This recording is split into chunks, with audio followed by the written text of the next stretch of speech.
Alright guys, so I want to talk about something that I wish I had available to me when I started getting into casting setups. So my entire life I have fished ever since I can remember, and like many people I got my start using spinning gear, and I really never tried a bait caster until I was probably like late in college, and I got one of the cheap typical like Abu Garcia Black Max setups.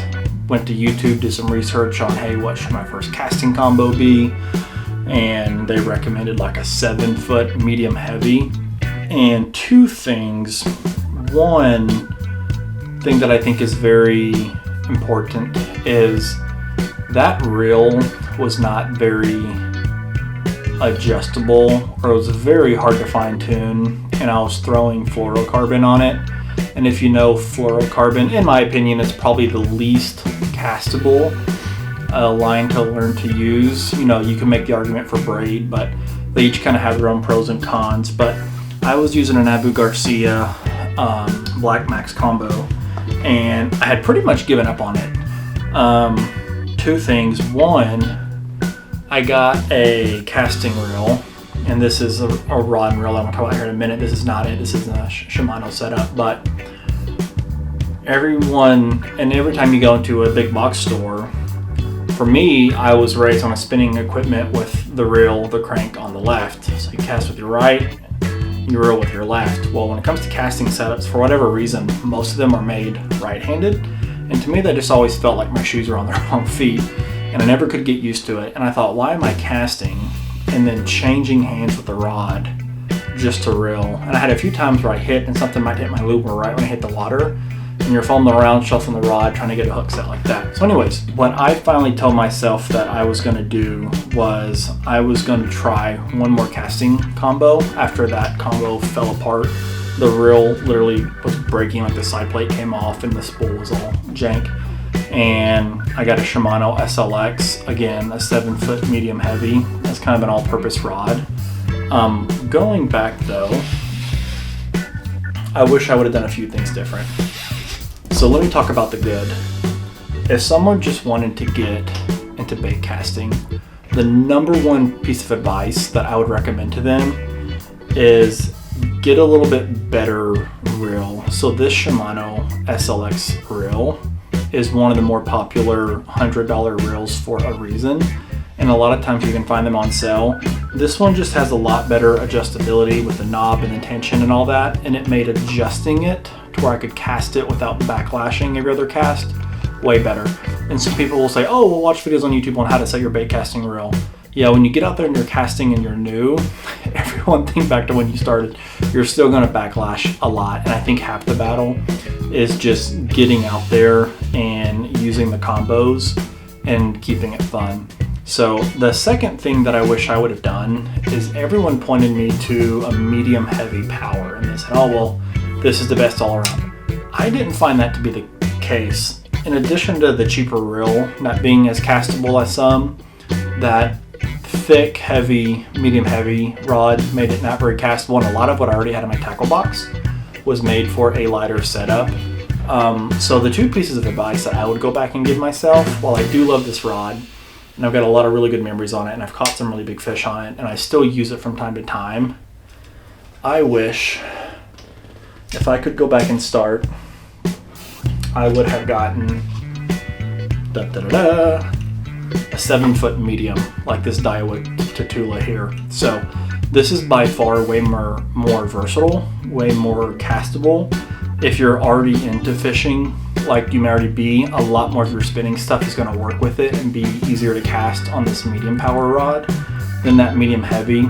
And for me, for the fishing I do, I don't live in Florida, so I'm not having to crank stuff through, lily pads and swamps. I'm in the southeast, and I maybe have to pull them out of the occasional brush pile, but not really. The water is usually a lot more open. The 7-foot medium was way more user-friendly, and I had a way better experience. So anyways, just want to throw together this short little video and make that point. One thing too that I would say that I have found also, if you're unaware, When it comes to power, so you've heard me say 7-foot medium, and both of these are fast action. So medium usually refers to your general power. Your action is basically where, at what point down the rod does it start to bend where you can fight that fish. For starting out, just start with a fast. For most brands, that's gonna work. That being said, not all mediums, for example, are created equally. So this Daiwa Tatula, it's a $100 rod. I love this Tatula. Now I've got it paired up with the Tatula 100 reel. I absolutely love this reel. When I first got it, because I was new to casting stuff, I thought, oh crap, this thing sucks. It's already broken like 4 fish in because the drag was spinning. What I didn't realize, and what many people said in the comments, was to put backing on a casting rod. You don't, or on a casting reel, you don't necessarily have to do that on spinning setup, but on casting setup, your braid will slip.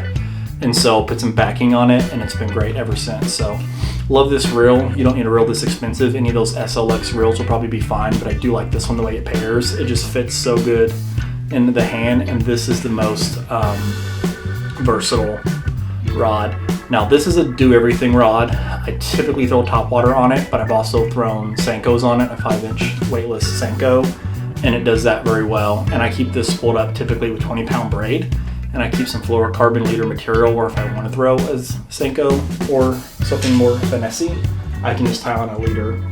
Now where things get different with these rods, and this is why I mention it, is they're not all created the same. So if you're not familiar with brands and whatnot, so this is a St. Croix. It's a 6.8 or a 6.10. It's a 6.8 medium power. It's an extra fast, but one, it has a way softer tip, way softer, and the bend is much further down. Even though they call it an extra fast, which means you should be getting to the action, to the bend much faster, which means it should have more backbone. I don't know that the St. Croix is, but I like it more.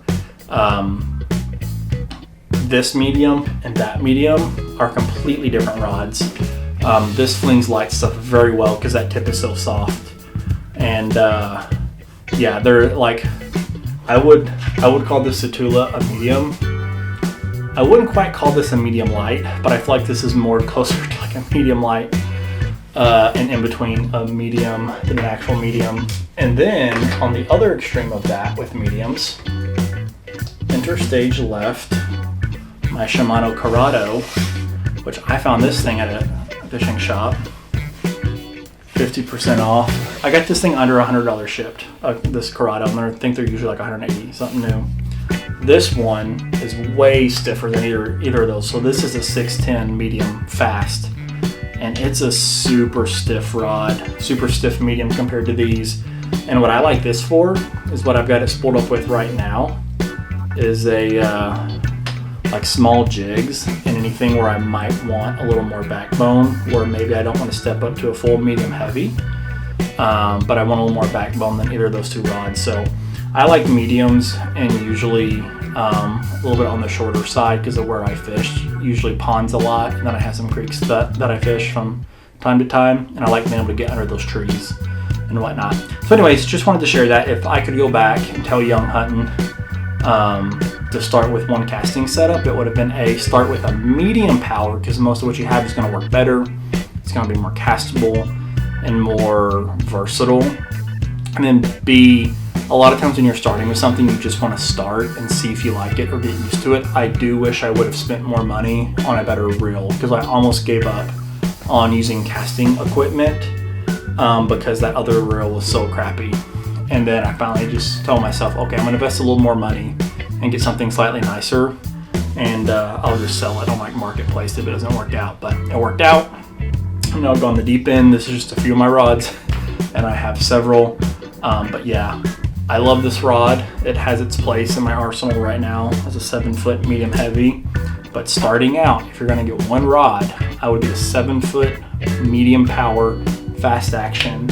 Anything like a Tatula, an SLX, something in that $100 price point is typically where I like to start, and those should be versatile enough where you can do just about anything. So anyways, hope this helps, and let me know your thoughts. Let me know what your first rod was, and let me know if I'm crazy. Let me know if you would still recommend a a 7-foot medium heavy. A lot of this too just depends where you're at and what you typically fish. So for me, a medium power would have been better suited. All right, guys, thanks.